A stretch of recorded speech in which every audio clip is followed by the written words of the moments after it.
Assalamualaikum sahabat Permata. Kita saat ini berada di Syati Kurum atau Pantai Kurum, satu lokasi yang sangat menarik di Muscat karena berada di pinggir pantai dan lokasinya cukup enak ya untuk olahraga ringan.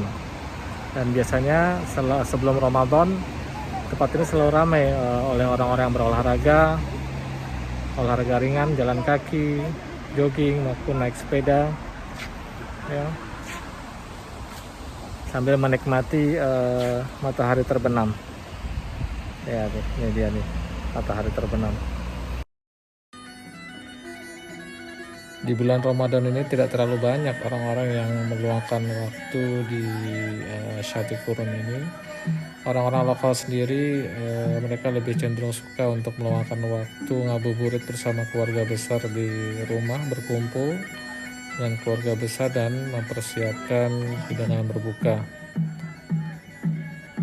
Di Oman ini cukup banyak pendatang perantau,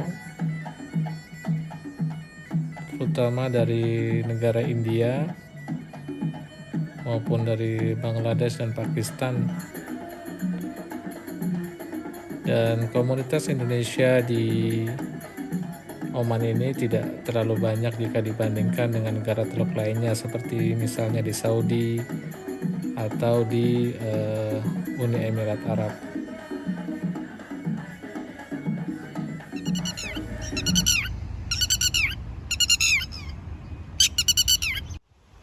Sahabat Permata, kita masih di Syati Kurum atau di Pantai Kurum, salah satu tempat yang cukup indah untuk meluangkan waktu sambil menunggu azan maghrib, yang sering dipakai juga untuk orang-orang di sini berolahraga ringan, jalan kaki atau jogging gitu. Di Muscat ini perbedaannya dengan Indonesia, tidak ada pasar kaget Ramadan ya, dimana di Indonesia kita akan temui banyak pasar kaget di bulan Ramadan ini yang menjual makanan-makanan khas di bulan Ramadan seperti kolak maupun yang lainnya. Itu yang salah satu yang membuat kangen ya, dari Indonesia. Nah, di sini kalau kita mau mencari makanan khas Ramadan ya khusus khas Oman yang kita bisa temukan di restoran-restoran. Sahabat Permata, kali ini kita akan berkunjung ke Mutra, salah satu wilayah menarik di Muscat, Oman.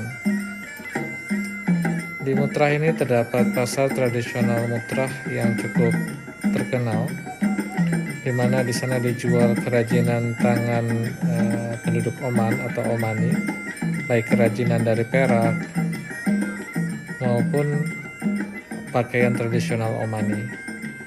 Untuk laki-laki, pakaian tradisional Oman ini disebut disdasha. Kalau di Indonesia disebut gamis ya, tapi untuk wanita disebut abaya.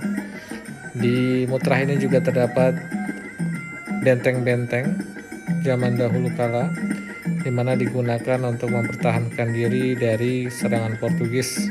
Sampai saat ini benteng-benteng tersebut masih bisa kita kunjungi dan masih terawat dengan baik.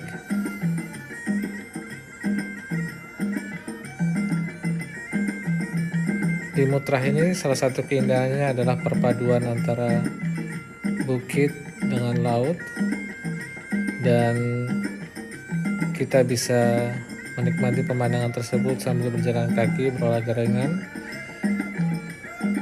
Di bulan Ramadan ini tidak banyak yang berkunjung ke Mutrah, apalagi ketika pandemi. Tapi di luar pandemi biasanya, atau sebelum pandemi biasanya sangat ramai di Mutrah ini sebagai salah satu destinasi wisata.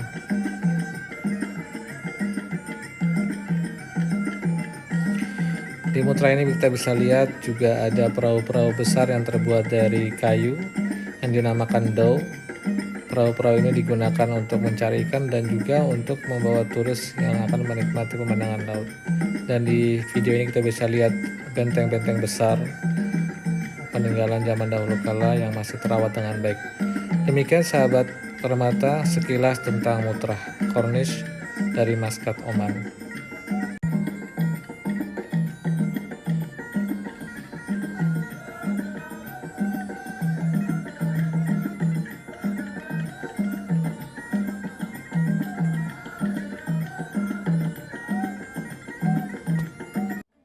Sekarang kita akan melihat cara pembuatan shua.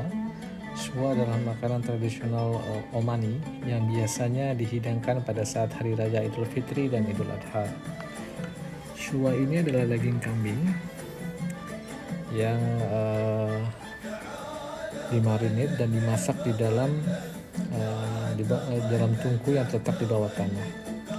Seperti kita lihat di sini, daging kambing tersebut dilumuri bumbu sebelum dimasukkan ke dalam tungku.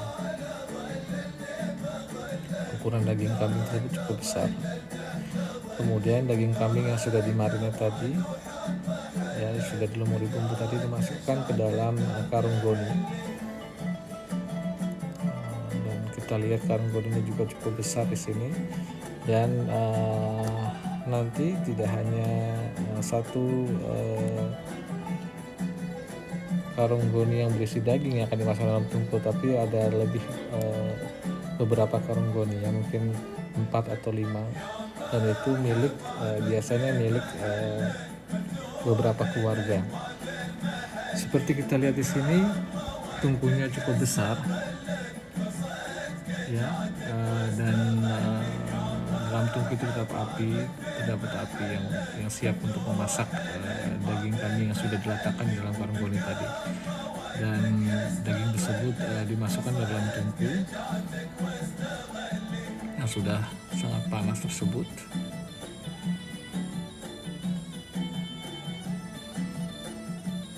Dan agar panasnya tidak keluar, maka tungku ini akan ditutup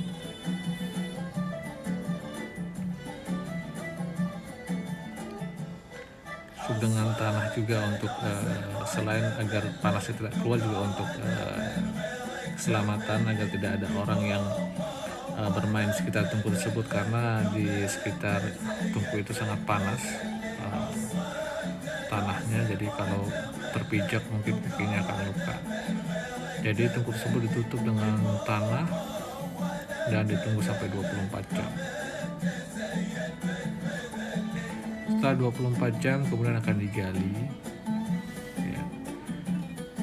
Dan daging kambing yang ada dalam tungku tersebut yang telah termasak selama 24 jam tersebut akan dikeluarkan.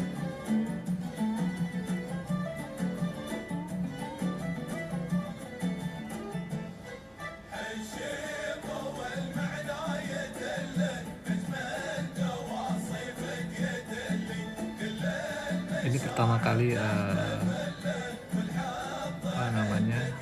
saya merasakan daging shua ini di negara Timur Tengah, di Oman ini.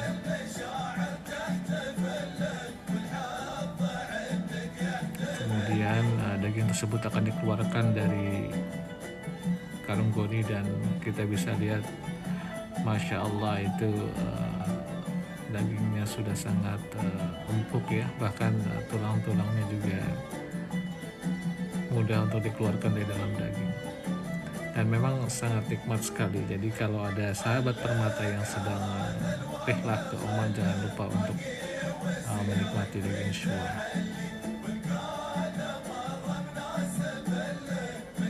Demikian cara memasak daging shua. Semoga